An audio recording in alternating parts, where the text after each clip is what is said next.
ఈరోజు పత్రికల్లో ఒక వార్త ప్రధానంగా ఒక హెడ్డింగు, ఒక వార్త. అందులో వాళ్ళు ప్రచురించిన ఫోటోలు చూస్తే ఫస్ట్ కలిగిన అనుమానం, ఏంటిది సినిమా షూటింగా? లేకుంటే నిజంగా జరిగిందా అని. ఆ విజువల్స్‌లో అయితే మొత్తం రక్తం కారిపోతున్నటువంటి మనుషులు, మొత్తం రక్తం ఒక డ్రెస్ అయితే ఇంతగానే వేరే కలర్ లేదు. మొత్తం ఎర్రగానే. ఈ ఫోటోలు ఇవన్నీ చూసిన తర్వాత హెడ్డింగ్ ఏంది? జనసేన కార్యకర్తపై టీడీపీ మూకల దాడి.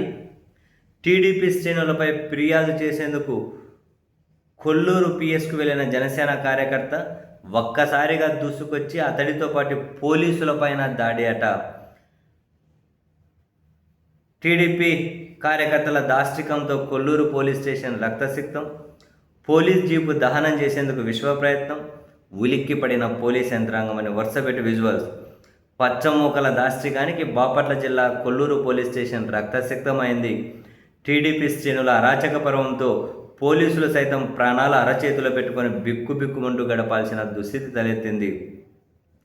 తమపై జరిగిన దాడిపై ఫిర్యాదు చేయడానికి వచ్చిన జనసేన కార్యకర్త, అతని కుటుంబ సభ్యులపై పోలీస్ స్టేషన్లోనే టీడీపీ వర్గీయులు విచక్షణ రహితంగా దాడి చేశారు. పచ్చమూకల విధ్వంసం కారణంగా పోలీస్ స్టేషన్లో భీతావహ వాతావరణం నెలకొని స్థానికంగా తీవ్ర ఉద్రిక్తత ఏర్పడింది. పోలీసులు ఏమీ చేయలేక చేతులెత్తేసి ప్రాణాలు కాపాడుకునేందుకు తలో దిక్కుకు వెళ్ళిపోయారంట. ఏందబ్బా, అసలు విజువల్స్ భలే భయంకరంగా ఉన్నాయి. కొల్లూరులో నూడిల్స్ దుకాణం నడుపుకుంటూ జీవనం సాగిస్తున్న జనసేన కార్యకర్త ఉప్పు జానకిరామయ్య టీడీపీ నాయకుడైన మాజీ ఎంపీపీ కనగాల మధుసూదన్ ప్రసాద్ను విమర్శించి చులకనగా మాట్లాడారు అన్న సాగుతో ఆ పార్టీ శ్రేణులు దాడి చేసినట్లు రేపల్లె డీఎస్పీ ఆవుల శ్రీనివాసరావు వెల్లడించారట. పోలీసుల కథనం మేరకు శుక్రవారం రాత్రి ఫాస్ట్ ఫుడ్ సెంటర్ మూసేసి ఇంటికి వెళ్తున్న జానకిరామయ్యకు టీడీపీ నాయకుడి అనుచరులైన కొల్లూరులోని ఓ కాలనీకి చెందిన వ్యక్తులు సమీపంలో మద్యం దుకాణం వద్ద తారసపడ్డారట. ఈ క్రమంలో తమ నాయకుడిని తక్కువ చేసి మాట్లాడతావా అంటూ ఆ కాలనీకి చెందిన కొండూరు సురేష్ ప్రశ్నించడంతో ఇరువురి నడుమ మాట పెరిగి తోపులాటకు దారితీసింది.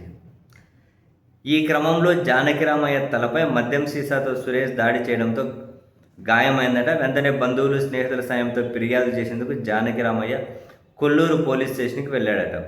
తీవ్ర రక్తస్రావం అవుతున్న జానకిరామయ్యను వైద్యశాలకు వెళ్లాలని పోలీసులు సూచించారట.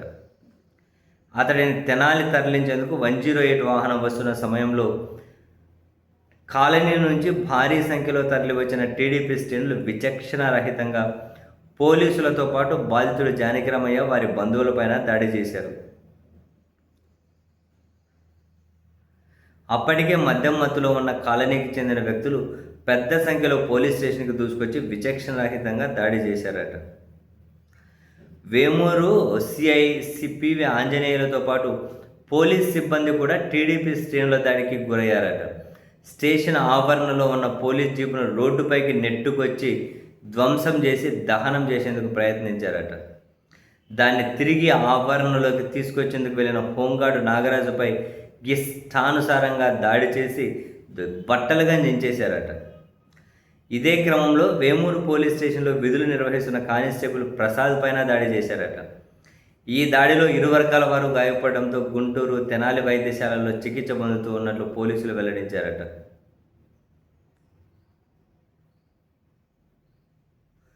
ఏంది స్వామి, పోలీసుల మీద దాడి చేసి, గుడ్డలు దంచేసి, పోలీస్ స్టేషన్ మీద దాడి చేసి, లోపల వెహికల్స్ని ధ్వంసం చేసి, బయటకి ఈడ్చుకొచ్చి తగలబెట్టే ప్రయత్నం చేసి, ఆ సినిమాలోనే చూస్తాం కదా. అసలు భలే గమ్మత్ అనిపించింది నాకు ఇదంతా చూస్తుంటే, విజువల్స్, వార్త చదువుతూ అంటే.